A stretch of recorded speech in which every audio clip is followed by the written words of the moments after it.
Vale. ¿Me escucha? Sí, sí, perfecto. Bueno, vamos a hacer la corta. Bueno, a mí me mandaste una foto que está medio complicado. De hecho, estaba enseñando la foto que está, bueno, como en la afuera de la casa presidencial. Pero bueno, como te escuchamos medianamente bien y te vemos medianamente bien, yo te quería preguntar, bueno, hemos estado viendo un poco haciendo referencia al golpe de 2009. Estaba comentando también la interferencia de los Estados Unidos, incluso de empresas de Estados Unidos, la participación y todo lo convulsa. Y digamos que la vuelta de Xiomara parecía que hacía la vuelta de la democracia a Honduras, pero no ha sido tan fácil como podíamos esperar, sino que ha tenido, estaba explicando también el vídeo de que la derecha compró a 20 diputados de la bancada a priori de Xiomara y hicieron un acto ficticio para nombrar a un candidato. Si quieres, cuéntanos cómo fue este episodio, porque es bastante surrealista, así que desde tu punto de vista, cómo pasó esto? Sí, bueno,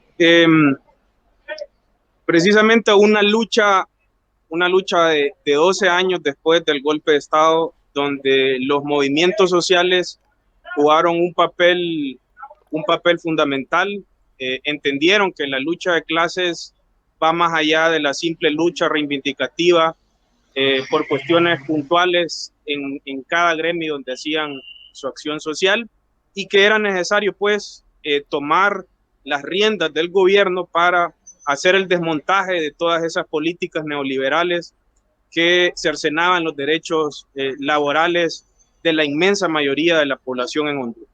Ese nivel de conciencia que adquirió el movimiento social, sumado a ese despertar también de conciencia de la población que antes veía simple y sencillamente en los partidos políticos tradicionales, liberal y nacional, las opciones para administrar el Estado, esa toma de conciencia de que era necesario salirse de esa lógica neoliberal y apostarle a un proyecto popular y refundacional, ese acumulado de lucha además de los movimientos sociales desde antes del golpe de Estado, donde se logró revertir muchas políticas neoliberales, movimientos sociales que venían en ascenso, tanto en organización, en conciencia, en instancias aglutinadoras como el Bloque Popular y la Coordinadora Nacional de Resistencia Popular. Nos encontramos en ese espacio de resistencia contra el golpe de Estado, formamos el partido Libertad y Refundación, hoy el único partido de izquierda en Honduras. Hace algunos meses en la Asamblea Nacional del Partido, el 28 de junio, se modificaron los estatutos y bueno, hoy la declaratoria del partido se reivindica como un partido de izquierda, socialista, revolucionario y democrático. 12 años de dictadura nacionalista, donde se cercenaron muchos derechos laborales de la población, eh, eh, y empobreció a la inmensa mayoría del pueblo hondureño, con el apoyo obviamente de los sectores más atrasados, los sectores más conservadores del país, que hoy, ante la inmensa derrota que sufrieron en las pasadas elecciones generales del 28 de noviembre, pues se niegan a aceptar esa derrota y comenzaron a mover piezas, esta vez ya incluso adentro de nuestro partido. Al día de hoy todavía hay un conflicto por resolver sobre la presidencia del Poder Legislativo. Hay pláticas avanzadas, 17 diputados de los primeros 20 que se habían manifestado en contra de un acuerdo previamente firmado por la presidenta hoy electa, todavía pues no se suman a esta integración del Congreso Nacional, que es dirigido por uno de los partidos que en alianza ganamos el pasado 28 de noviembre. Entonces son 17 diputados eh, disidentes del Partido Libre que...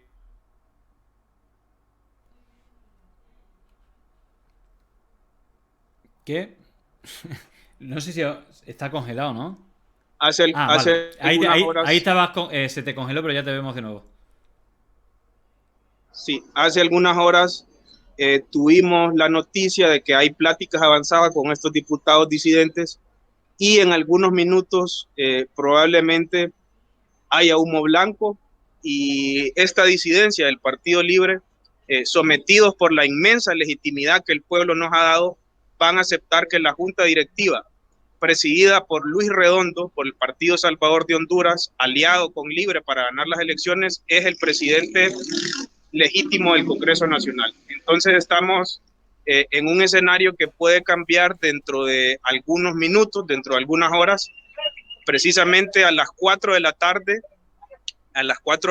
está convocado, estamos convocados a sesión en el Congreso Nacional, donde hay que mencionar también que los diputados del Partido Nacional que se negaban a reconocer esta junta directiva de Luis Redondo en alianza con el PCH y Libre, ellos ya se hicieron presentes al Congreso, y esperamos también que los diputados disidentes del Partido Libre se logren integrar el día de hoy dentro de algunos minutos. Entonces eso resolvería Perfecto, te quería hacer un inciso.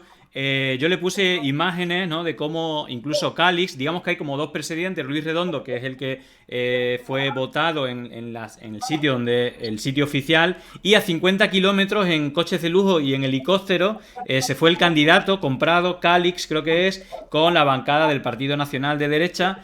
Y la primera reacción fue de a los disidentes, de 20 pasaron a 17, es echarlos del partido. No sé si al final se van a echar del partido a estos 17, digamos, personas que fueron compradas, o si, digamos, que al final va a llegar a un acuerdo para reconocer a Luis Redondo como el presidente del Congreso y olvidarse de esta disidencia.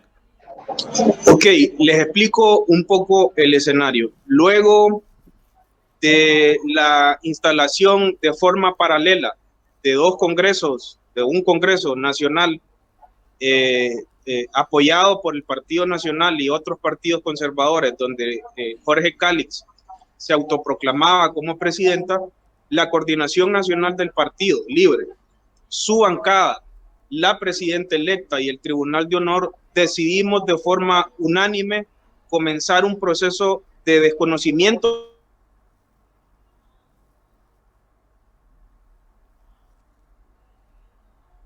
Otra vez se cortó. Que no habían acatado la resolución, de respetar el acuerdo. Hay en camino un proceso por parte del Tribunal de Honor para hacer una audiencia de descargos para estos diputados disidentes, y en una próxima Asamblea Nacional del Partido, que es la instancia máxima de Libre, se ratificaría o no la expulsión de estos disidentes. Ahora, el escenario cambia un poco porque en algunas horas tenemos entendido que estos diputados disidentes se presentarían al Congreso Nacional y estarían respaldando la junta directiva encabezada por Luis Redondo en alianza con el Partido Libre. Bueno, la última pregunta que te quiero... Bueno, te quiero hacer dos preguntas, pero te quiero preguntar, porque están preguntando que por qué se oponen a la presidencia de Xiomara Castro. No es así, es decir, Xiomara Castro ganó rotundamente. Lo que está en disputa es el control legislativo, que es donde se decide todo, y donde intentaron este intento de golpe. Bueno, se lo aclaro a Repatri, pero yo te quería preguntar, después de 12 años de golpe y de diferentes fraudes, ¿no?, de un mantenimiento sin refrendo electoral, ¿qué supone para Honduras que haya por primera vez una presidenta y que sea Xiomara Castro? ¿Cuál es el proyecto de país que ella propone? ¿Cuáles son los principales cambios que va a traer? Hay muchas cosas por hacer en el país. Las políticas neoliberales, como le decía al inicio, han cercenado muchos de los derechos de la clase trabajadora y han empobrecido a cientos de miles, a millones de familias en nuestro país. La presidenta ha sido clara que será fiel a lo que en campaña se prometió, que no le vamos a fallar al pueblo hondureño, y que la ruta hacia la construcción del socialismo democrático en Honduras será una realidad en estos próximos 4 años.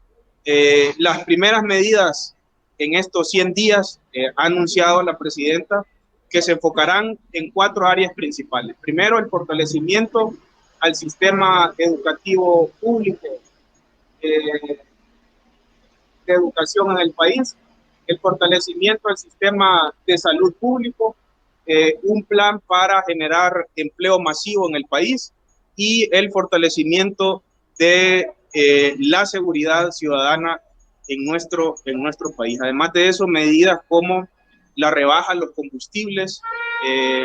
Hoy en Honduras se pagan hasta 4 impuestos cuando se compra un galón de combustible. Ayer en el Congreso Nacional iniciamos la discusión y la aprobación de esas medidas del plan de gobierno de la compañera Xiomara Castro de Zelaya, como les mencionaba, la rebaja de los combustibles. Más de 1.300.000 familias que viven en la pobreza no van a pagar energía eléctrica si consumen menos de 150 kilowatts al mes. Además, hablar también de la condena a 2 hechos que marcaron historia para la vida política e institucional del país, como es la reelección presidencial que se aprobó por el Partido Nacional de forma ilegal, destituyendo magistrados de la Sala de lo Constitucional. Entonces, una ley de condena para la reelección ilegal que le permitió a Juan Orlando Hernández por una segunda vez controlar el Poder Ejecutivo y los otros poderes del Estado, y además también una iniciativa de ley enviada del Ejecutivo para una condena a el golpe de Estado en Honduras y que no vuelvan a suceder esos hechos. Estos 12 años de dictadura han significado en Honduras tener desaparecidos, tener presos políticos, vulneración masiva de derechos humanos, y en ese sentido también se está aprobando, ya está en una comisión de dictamen en el Congreso Nacional, una ley de amnistía para liberar presos políticos, defensores de derechos humanos, defensores del medio ambiente y luchadores sociales que en este marco de 12 años de dictadura se volcaron a las calles exigiendo su derecho, y que el Partido Nacional, con los aparatos encargados de reprimir al pueblo, le vulneraron sus derechos. En resumen, viene un desmontaje de la dictadura, del control institucional que tenía el Partido Nacional en Honduras, un desmontaje de las políticas neoliberales en el país, un fortalecimiento al sistema de salud y educación público, y la apertura también de relaciones diplomáticas en un marco de autodeterminación de los pueblos y respeto mutuo entre naciones. Andrés, yo te quería preguntar una cosa, porque en España tenemos un grave problema, y es que tenemos, por decirlo muy suavemente, una mierda de medios de comunicación que no cuentan nada de Honduras ni de nada.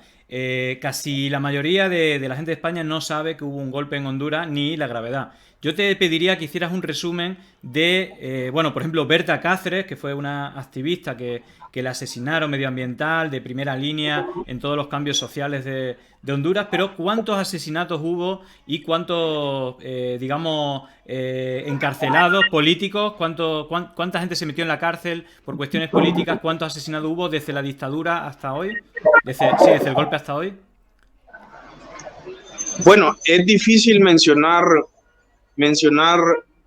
un número. Han habido resoluciones, pronunciamientos de algunas comisiones de la verdad de la ONU.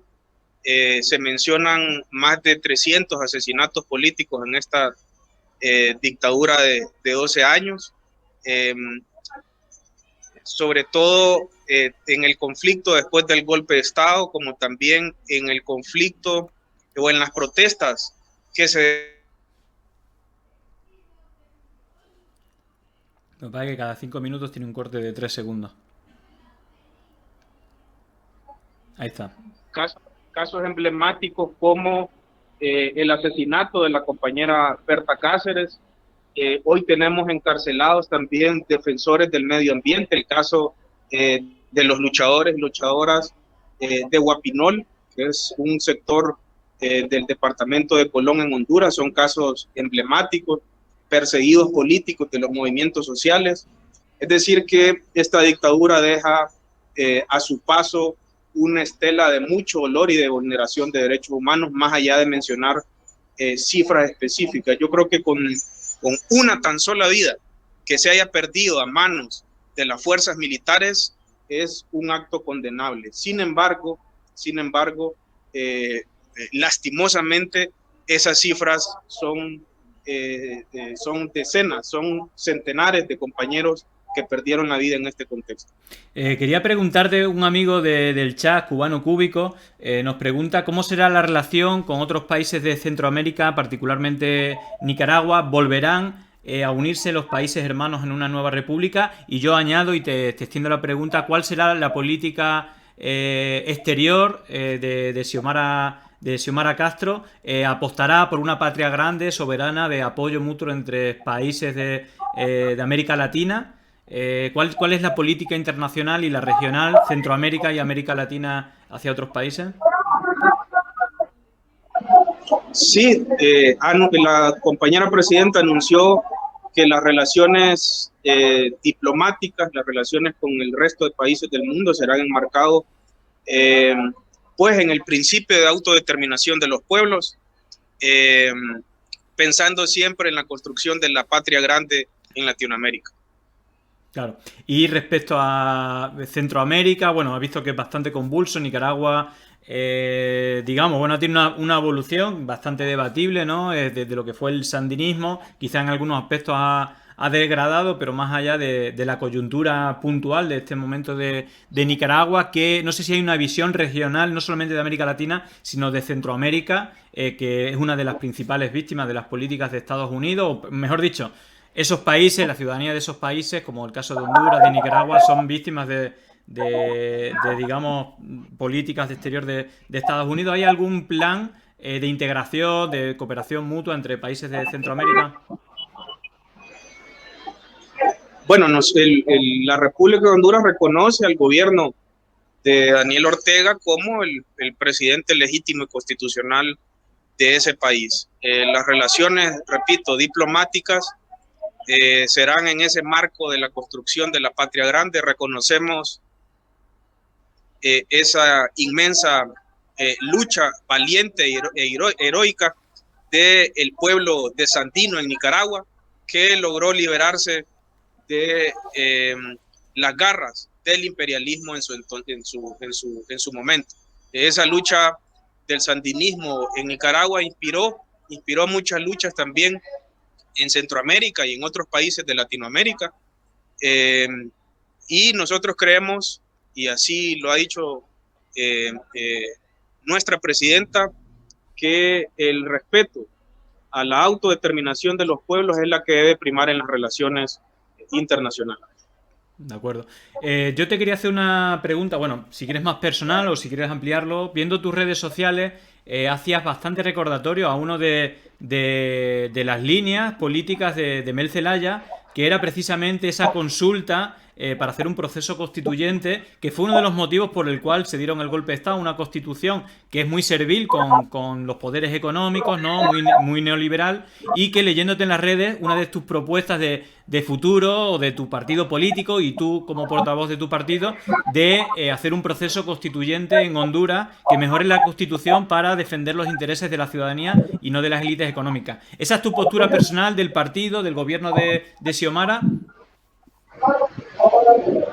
Sí, desde el primer día que se dio la declaratoria, luego de las elecciones, la compañera presidenta anunció que se iban a hacer consultas populares al pueblo y que ese iba a ser el método para poder destrabar, para poder desamarrar los nudos que la dictadura dejó en el Congreso Nacional en términos legislativos. Las consultas populares, la democracia directa y participativa será una de las tónicas que el gobierno de la compañera Xiomara Castro de Zelaya estará implementando durante estos 4 años. Se ha pasado al poder legislativo una ley de participación ciudadana para que sea pues más fácil las consultas al pueblo hondureño. Hay algunas leyes que lesionan incluso la soberanía nacional, como la ley especial de las sedes, que es la venta del territorio nacional al capital transnacional. Esa ley de las sedes, el Partido Nacional, la dictadura lo dejó amarrado para su derogación necesitando 86 votos. Vamos a las consultas populares, vamos a hacer partícipe al pueblo hondureño de las grandes decisiones que se van a tomar estos 4 años para el desmontaje de la dictadura, para la construcción del socialismo democrático en nuestro país y para asegurarle justicia social y beneficios a la población hondureña. Por último, te hago una pregunta y yo creo que tiene que ver mucho con el contexto. ¿Crees que igual que pasó con Mel Zelaya, cuando empiezan a hacerse políticas que van, por ejemplo, como subir el sueldo básico, darle más derechos a los trabajadores, apostar por la educación y la sanidad pública y sobre todo empezar con un proceso constituyente que sea con la participación de la ciudadanía para poner leyes que vayan en la línea de los intereses de la ciudadanía y no de esas élites económicas, ¿crees que puede traer de nuevo la amenaza de un golpe o de otro tipo de estrategia como hemos visto en la elección de la Cámara Legislativa comprando políticos de la bancada incluso del Partido Libre? ¿Crees que va a haber más ataques a la democracia en Honduras en este nuevo gobierno democrático y apostando por políticas para las mayorías de Xiomara?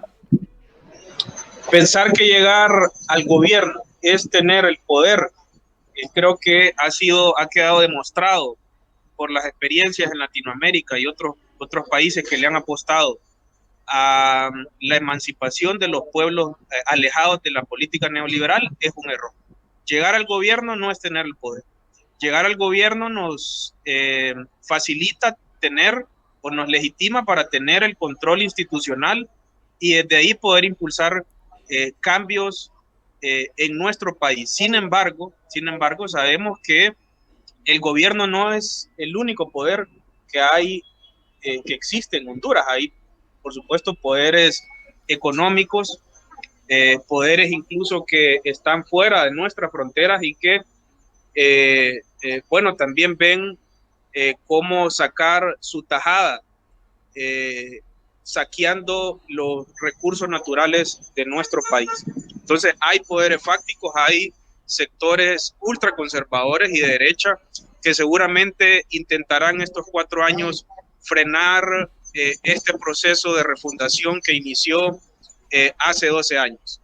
Ante eso, la legitimidad que le ha dado el pueblo hondureño a la compañera Xiomara Castro de Zelaya y al pueblo y al Partido Libertad y Refundación para tomar decisiones difíciles será fundamental. Las consultas populares pues también serán otro mecanismo para poder seguir avanzando en la profundización de estos cambios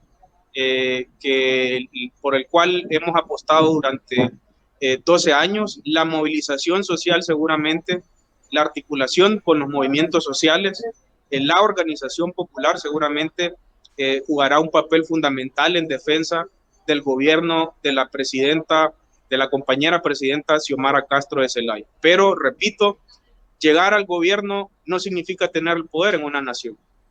Hay intereses transnacionales, hay poderes fácticos en el país que seguramente intentarán frenar esta ola de cambios, pero fundamentados en nuestro plan de gobierno, fieles a los principios de la resistencia popular durante el golpe de Estado, a la resistencia histórica de este pueblo, fieles al pueblo hondureño y enmarcado en la propuesta del plan de gobierno, acompañado por el pueblo en movilización popular, con movilización social, con consultas populares, nosotros creemos que vamos a poder echar a andar en una primera etapa este proyecto de refundación en estos 4 años. Bueno, Andrés, muchísimas gracias. Creo que tuviste un problema ajeno a ti para poder entrar al recinto donde teníamos previsto que pudiéramos hablar, sí, pero te agradezco la improvisación y de meterte ahí desde la calle y contarnos. Te deseo lo mejor a ti personalmente, como político implicado y con las cosas muy, muy claras. Deseo que no haya ninguna amenaza externa que impida la voluntad popular de Honduras después de 12 años de golpes y fraudes electorales y que, bueno, que vuelva la democracia y las políticas para las mayorías en Honduras. Así que te agradezco mucho la presencia y espero que vaya todo bien. Les agradezco la invitación. Solamente les muestro, estoy aquí desde las afueras de Casa Presidencial. recibiendo a comisiones que vienen a dialogar con la compañera presidenta. Esta va a ser la tónica de estos próximos 4 años, el contacto directo y permanente con la población. Ese es el mandato que nos ha dado el pueblo, escucharlo, estar siempre cercanos a ellos. Y bueno, por eso me encuentro aquí desde las afueras de Casa Presidencial recibiendo a comisiones de maestros y comisiones de otros departamentos fuera de la capital, siguiendo esas instrucciones de la compañera presidenta de escuchar al pueblo. Por eso estoy aquí. Esa va a ser la tónica de estos 4 años de gobierno. Agradecido por la invitación. Esta lucha, esta batalla que estamos dando los pueblos en Latinoamérica y en el mundo, sin lugar a duda, va a ser pues menos pesada en la medida en que los que pensamos que fuera de la lógica neoliberal, los pueblos pueden desarrollarse, tenemos que hacer equipos con quienes compartimos esos ideales de cambio para nuestros pueblos. Muy bien, pues lo dicho, Andrés, suerte, que la votación esa de las 4 salga adelante, que se calme el país, la estabilidad política y que bueno, que Honduras progrese y esas políticas para la mayoría se lleven adelante. Gracias, Andrés, y hasta pronto, mucha suerte. Chao. Gracias.